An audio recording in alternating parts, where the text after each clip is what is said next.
Assalamualaikum warahmatullahi wabarakatuh.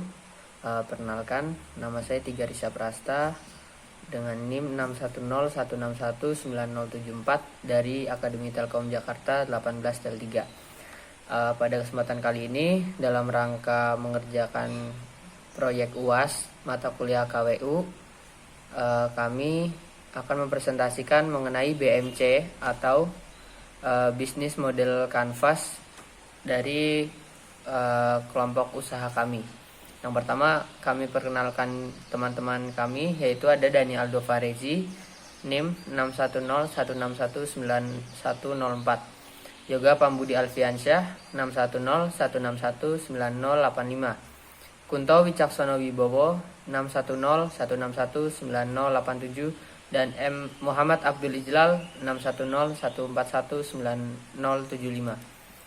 Kita langsung ke definisi yang pertama. Definisi sendiri dari BMC adalah Business Model Canvas atau kerangka kerja yang dikenal banyak untuk mendefinisikan model bisnis startup. Business Model Canvas ini disusun dengan tujuan untuk menjelaskan, menilai, memvisualisasikan, serta mengubah model bisnis sehingga kinerja yang dihasilkan oleh startup lebih maksimal. Nah, model bisnis ini bisa diterapkan oleh semua jenis startup tanpa terbatas sektor usaha, mulai dari usaha sandang, pangan, ya, di bidang pendidikan juga bisa, dan lain sebagainya. Nah, adapun dari usaha yang kami jalani yaitu mengenai clothing atau baju-baju, di mana kami punya brand bernama Weirdness.co, yaitu yang berdiri atas kerjasama serta keinginan seorang anak muda yang memiliki ide dan ketertarikan dalam bidang fashion. Karena seiring dengan perkembangan fashion pada saat ini serta kepedulian terhadap penampilan gitu, untuk membuka usaha pakaian pada zaman sekarang maupun berkelanjutan. Nah, clothing baju ini didirikan untuk memberikan berbagai macam pilihan bentuk fashion untuk anak milenial dan secara tidak langsung memberikan wawasan yang luas kepada anak milenial terhadap dunia fashion pada saat ini bahkan nanti ke depannya. Serta tidak pula kita ketinggalan mengenai event-event fashion di dunia fashion. Nah, adapun 9 elemen BMC yang perlu kita ketahui yaitu 1. Customer segment, 2. Value proposition, 3. Channel, 4. Revenue streams, 5. Key research, 6. Customer relationship, 7. Key activities, 8. Key partnership, dan 9 adalah cost structure. Nah, 9 elemen ini nanti akan dijelaskan oleh teman kami. Masing-masing akan menjelaskan minimal 2 poin yang dimulai dari customer segment. Dipersilakan. Baik, Mas Tigar, terima kasih atas kesempatannya.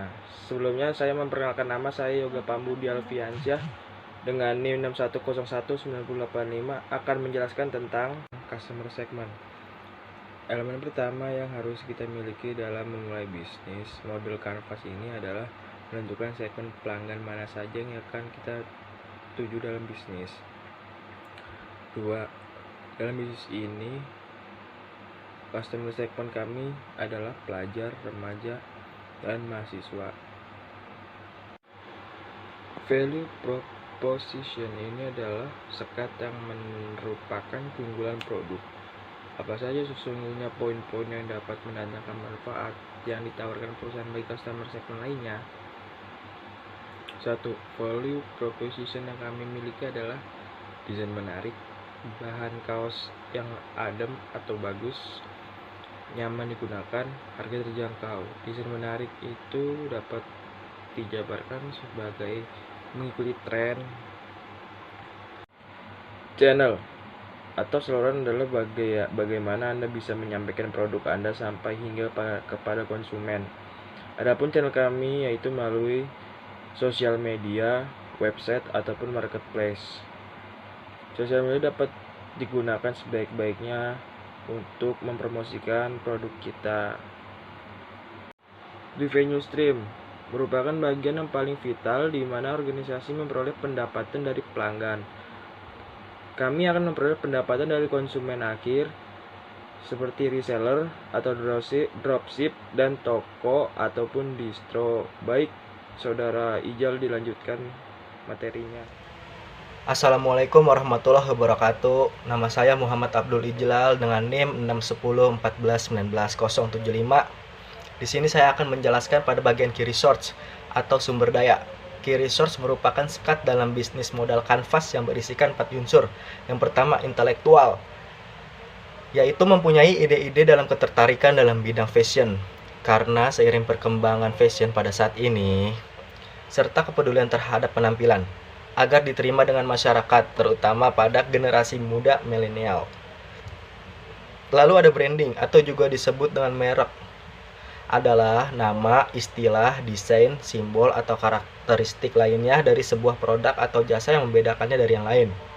Dalam branding bisnis fashion ini, kita identik dengan mereknya, yaitu Wetness.co atau Wetness Clothing, dalam artian agar masyarakat luas mudah mengenalinya. Dan usaha ini juga identik dengan desainnya yang simpel dan enak dipandang. Lalu yang ketiga, sumber daya manusia. Nah, bisnis ini juga mempunyai karyawan karena ada pada dasarnya karyawan ikut serta membantu atau berperan penting dalam keberlangsungan usaha ini. Tenaga dan pikiran dari karyawan menunjang segala aktivitas perusahaan sehingga tercapai tujuan usaha ini.